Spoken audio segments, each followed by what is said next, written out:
मराठवाड्यातील सर्वात जुनं शहर असलेल्या परभणी जिल्ह्यात यावेळच्या लोकसभेनं जनतेला चांगलंच खिळवून ठेवलं. मात्र राजकीयदृष्ट्या खिळवून ठेवणाऱ्या या शहरात विकासाच्या बाबतीत नेहमीच आडमुठेपणा आलेला दिसतो. तरी देखील इथलं राजकारण काही शमण्याचं नाव घेत नाही.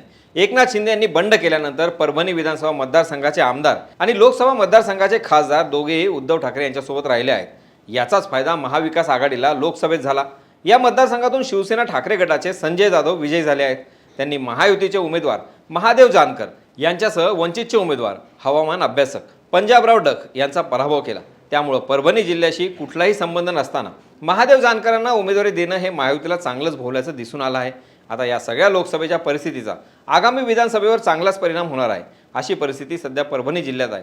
म्हणूनच या विधानसभा 2024च्या पार्श्वभूमीवर कसं आहे परभणी विभागातील विधानसभांचं चित्र हेच आपण आज जाणून घेऊयात.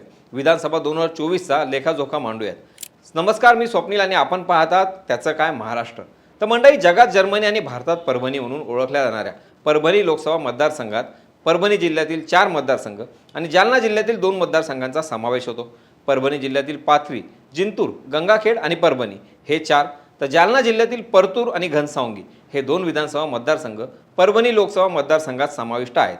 या विधानसभा मतदारसंघांपैकी जिंतूर आणि गंगाखेड या मतदारसंघात 2014 साली राष्ट्रवादी काँग्रेसचे आमदार निवडून आले होते. पाथरीमधून भाजपचे उमेदवार निवडून आले. तर परभणी मतदारसंघात मागील 30 वर्षापासून शिवसेनेचे आमदार राहिलेले आहेत. तर परतूरमधून भाजपचे बबनराव लोणीकर आणि घनसावंगीमधून राष्ट्रवादीचे राजेश टोपे हे निवडून आले होते. याचा अर्थ 2014च्या निकालात परभणी विभागात स्थानिक पातळीवर राष्ट्रवादी काँग्रेसचे बलाबल दिसून येते. मात्र 2024 साली राष्ट्रवादीचे आमदार अजित पवारांसोबत गेले, तरीही इथं विजय महाविकास आघाडीलाच मिळाला. आता यावरून 2019च्या विधानसभेचं गणित बघायचं झाल्यास जिंतूर विधानसभा मतदारसंघात 2019च्या विधानसभा निवडणुकीत भाजपच्या मेघना साकोरे बोर्डीकर 1,16,913 मते मिळवून विजयी झाल्या. त्यांनी राष्ट्रवादी काँग्रेसचे विजय भांबळे यांचा 3,717 मतांनी पराभव केला. काँग्रेसचे विजय भांबळे यांना 1,13,196 एवढी दुसऱ्या क्रमांकाची मतं मिळाली. 1990 ते 2014 अशा एकूण 6 विधानसभा निवडणुकीत जिंतूर विधानसभा मतदारसंघावर सलग 10 वर्ष 2 वेळेला रामप्रसाद बोर्डीकरांनी आपले एक हाती वर्चस्व मिळवलं होतं. 2014 साली मात्र भांबळे यांनी त्यांचा पराभव केला. 2019 साली रामप्रसाद बोर्डीकरांनी त्यांची कन्या मेघना साकोरे बोर्डीकरांना मैदानात उतरवलं आणि त्यांनी विजय मिळवत आपल्या वडिलांच्या पराभवाचा वचपा काढला. आता याच यशाच्या जोरावर भाजप पुन्हा त्यांना संधी देणार का, की नवा उमेदवार रिंगणात उतरवणार, हे आता येत्या काळात स्पष्ट होणारच आहे. परभणी विधानसभा मतदारसंघात 2019च्या विधानसभा निवडणुकीत शिवसेनेचे डॉक्टर राहुल पाटील 1,04,584 मते मिळवून विजयी झाले. तर वंचित बहुजन आघाडीचे मोहम्मद जैन यांना 22,794 एवढी दुसऱ्या क्रमांकाची मते मिळाली. या मतदारसंघात शिवसेनेने 1990 पासून सलग 7व्या वेळेस भगवा झेंडा फडकवला आहे. प्रथमच शिवसेनेचे डॉक्टर राहुल पाटील हे विक्रमी 80,341 मताधिक्याने विजय प्राप्त करून निवडणूक एकतर्फीच केली. गंगाखेड विधानसभा मतदारसंघात 2019च्या विधानसभा निवडणुकीत राष्ट्रीय सामाजिक पक्षाचे रत्नाकर गुत्ते 81,169 मते मिळवून विजयी झाले. तर शिवसेनेच्या विशाल कदम यांना 63,111 एवढी दुसऱ्या क्रमांकाची मते मिळाली. शिवसेनेच्या विशाल कदम यांना गंगाखेडमधून 18,058 मतांनी पराभव स्वीकारावा लागला. विशेष म्हणजे कारागृहातून निवडणूक लढवून देखील रत्नाकर गुट्टेंनी ही निवडणूक जिंकली. शेतकऱ्यांच्या नावे कर्ज घेऊन फसवणूक केल्या प्रकरणात गंगाखेड शुगरचे चेअरमन तथा उद्योजक रत्नाकर गुट्टे हे जवळपास 4 महिने परभणीच्या जेलमध्ये होते. तरी देखील त्यांनी ही निवडणूक जिंकली. पाथरी विधानसभा मतदारसंघात 2019च्या विधानसभा निवडणुकीत काँग्रेसचे सुरेश वरपुडकर 1,05,625 मते मिळवून विजयी झाले. भाजपचे मोहन फड यांना 90,851 दुसऱ्या क्रमांकाची एवढी मते मिळाली. सुरेश वरपुडकर यांनी मोहन फड यांचा 14,774 मतांनी पराभव केला.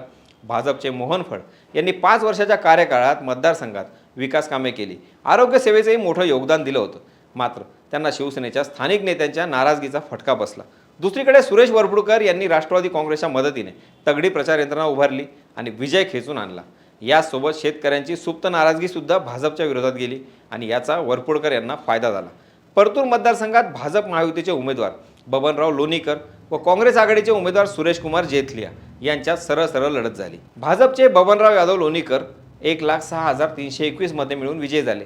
तर सुरेशकुमार जेथलिया 80,379 एवढी दुसऱ्या क्रमांकाची मते मिळवली. बबनराव यादव लोणीकर यांनी सुरेशकुमार जेथलिया यांचा 25,942 मतांनी पराभव केला.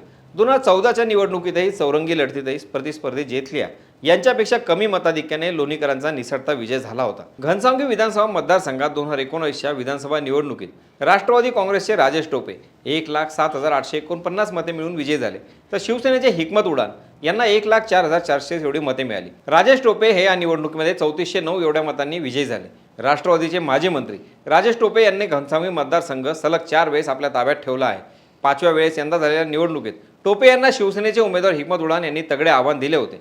टोपे यांच्या प्रचारार्थ शरद पवार यांच्यासह इतर नेत्यांनी सभा घेतल्या, तर उडान यांच्या प्रचारार्थ पक्षप्रमुख उद्धव ठाकरे यांच्यासह इतर नेते मंडळींनी सभा घेतल्या होत्या. त्यामुळे या मतदारसंघातील वातावरण ढळून निघाले होते. एकंदरीतच जिंतूर आणि परतूर या विधानसभा मतदारसंघात भाजपचे आमदार आहेत. परभणी मतदारसंघाचा आमदार शिवसेनेच्या ठाकरे गटाचा आहे. पाथरीचे आमदार हे काँग्रेसचे आहेत. घनसावंगीचे आमदार राष्ट्रवादी काँग्रेस शरद पवार गटाचे आहेत. राष्ट्रीय समाज पक्षाचे रत्नाकर गुट्टे हे गंगाखेड येथून आमदार आहेत.